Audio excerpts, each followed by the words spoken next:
Don't listen to what they say, watch what they do. They say they're ready to support these young guys in 2023. It's time. They even use the year. They cite the numbers. And then they just do the exact same thing. Good morning to you. Good Monday morning. I'm Dejan Kovacevic of DK Pittsburgh Sports. This is Daily Shot of Pirates. It comes your way bright and early every weekday if you're into football and or hockey.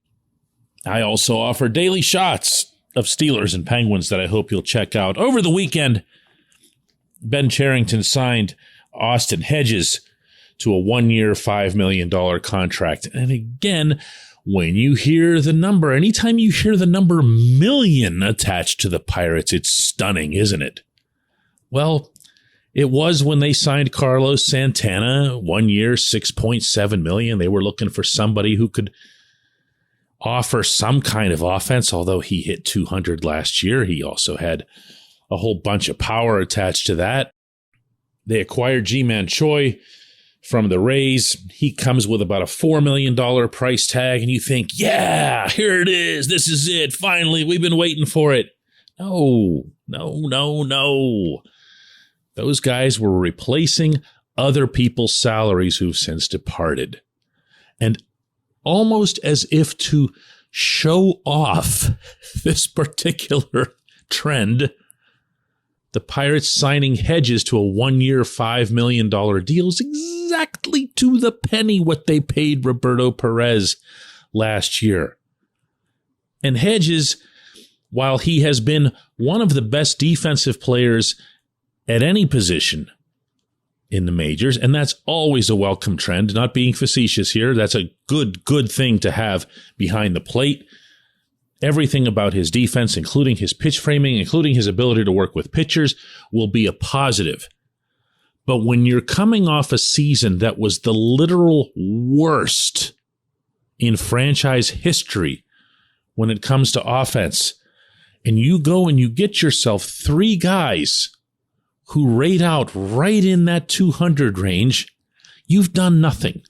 You've done nothing. You've arguably made the team worse offensively because at least Ben Gamel, who's not going to be brought back, was, a capable bat, not a great bat, but a capable one. They've added 3 completely incapable bats, and they're counting on Miguel Andujar to do something that he hasn't done in 4 years. Specifically to Hedges, since he's obviously going to be getting a lot of playing time, he's just a black hole in your lineup. This past season with the Indians, you're going to think I'm making these numbers up. His slash line was 163, meaning the batting average, a 241 on base percentage, with 7 homers and 30 RBIs over 338 plate appearances. That cumulatively is a 489 OPS. That was the very worst among all position players in Major League Baseball, with at least 300 plate appearances last year. It's like they're content writing their own punchlines with this stuff. And it's not like he had a down year. Hedges' career average over 2,001 plate appearances is 189. He's not about to find it. 30 years old. He is exactly who he is, and he can't hit at all. This portion of Daily Shot of Pirates is brought to you by our friends at North Shore Tavern. That's directly across Federal Street from PNC Park. It's home of Steak on a Stone, an eating experience, underscoring the word experience. The steak is brought to you partially cooked on an 800-degree stone, and you do the rest. It's a ton of fun, it's a great meal, and it's a baseball atmosphere like no other in Pittsburgh. North Shore Tavern, right across Federal Street from PNC Park. Why sign Hedges at all? Well, this part I at least understand. They needed a catcher because they have no intention of promoting Andy Rodriguez and or Henry Davis. Why don't they have any intention of doing that? Well, even if they were ready, and a very sound argument can be made that they aren't and that they could benefit from some more seasoning in AAA. Even if those kids were ready, they'd have absolutely no chance of cracking the Pittsburgh roster because, that's right, fill in the blank, if they're held off for 2 months, the Pirates can save a few bucks in arbitration 3 years from now. Yay to saving a few bucks 3 years from now from a team that's already being projected to have the second lowest payroll in the majors in 2023. Good thinking, good aspirations, way to have your priorities in place. This is who they are. They almost can't help themselves. They can say anything.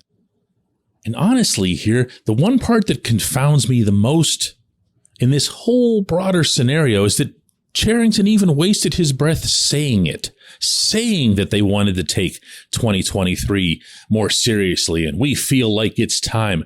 Why say that when you know that within 2 or 3 months, everything you said is going to be exposed as, well, a lie. That's a lie. If you're saying that you're going to take 2023 seriously and this is the year and everything else, and then you go out and make the exact same types of moves for the exact same types and levels of players, and on top of all that, can't commit to allowing young players to crack your roster even if they excel. And there's no other way to interpret what Derek Shelton said at the winter meetings when he definitively pronounced that Rodriguez and Davis will not be making the Pittsburgh roster out of spring training.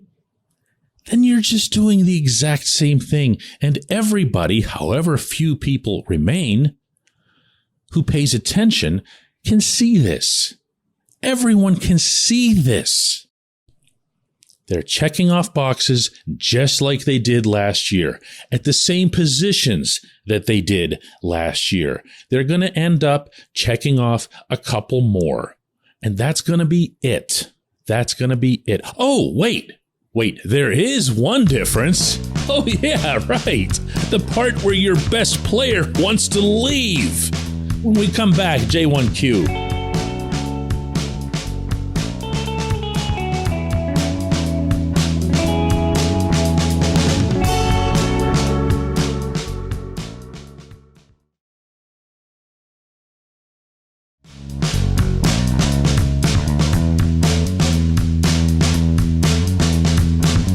Today's J1Q comes from Goose, who says, DK, recently you've shared someone's projections of each team's opening day payrolls, which I know can be fraught with issues. You mentioned the Marlins outspending the Pirates, but I was more blown away by the Rays spending $50 million more.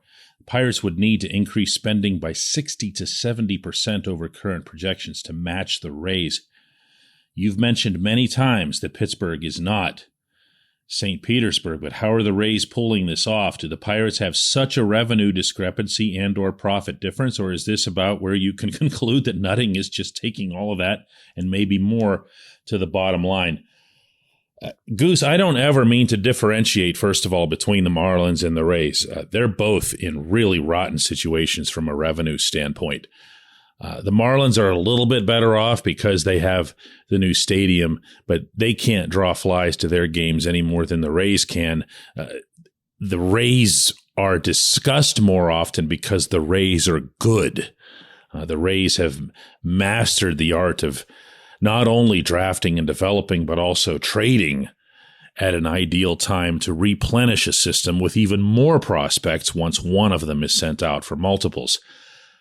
That's, of course, got very, very little to do with payroll, but the Rays have, on occasion, and wisely so, invested in specific players. The Charlie Morton signing is the one that jumps out. When they really, really needed somebody, they just went out and paid Charlie whatever he wanted.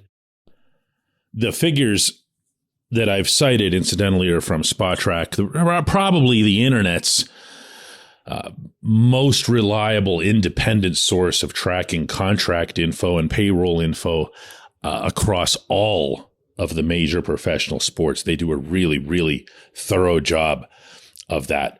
They project that the Pirates payroll, by the way, the opening day payroll for competitive balance tax purposes, which is a little different than just sitting there and adding up the salaries of everyone who takes the field for the first game. The Pirates are projected to be at around $72 million. And I know that's going to sound really high to almost everyone who hears that for the first time, but it's accurate. The Pirates finished the 2022 season using this same methodology at $63 million. And that was $63 million in what was actually paid out. There's a big difference between adding up the 25 guys who take the field for the first game and then what you actually end up paying over the course of a full 162 game season. The Pirates paid $63 million. They're projected to pay $72 million. Now, they aren't there yet. This is a projection. They're looking at what the Pirates have done to date. They're looking at remaining holes, and they're putting it all together and coming up with 72. Never, ever overestimate what the Pirates will spend in any given situation.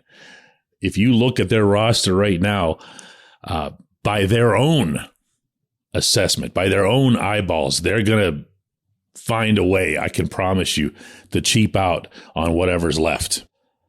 But to answer your question, to go directly at it, why are the Pirates spending so much less than the Rays? It's the owner. It's the owner. There's no other explanation. You know, if you go back to when Bob Nutting fired the previous front office, cleaned house, Frank Coonley, Neil Huntington, all of Huntington's people, meaning Kyle Stark, Clint Hurdle, too, everybody was just swept away. No one was left except Nutting, really. And when he did that, I applauded it. It was the right move. It was the right move for that owner to make in that context. And I felt like because he made the right move right there, let's give a chance to this process. Let's see where it goes. Let's see where it goes. And let's see if maybe, like the last time the Pirates started getting good in 2011, 2012, if Nutting will go along with it and up the payroll where it's supposed to be.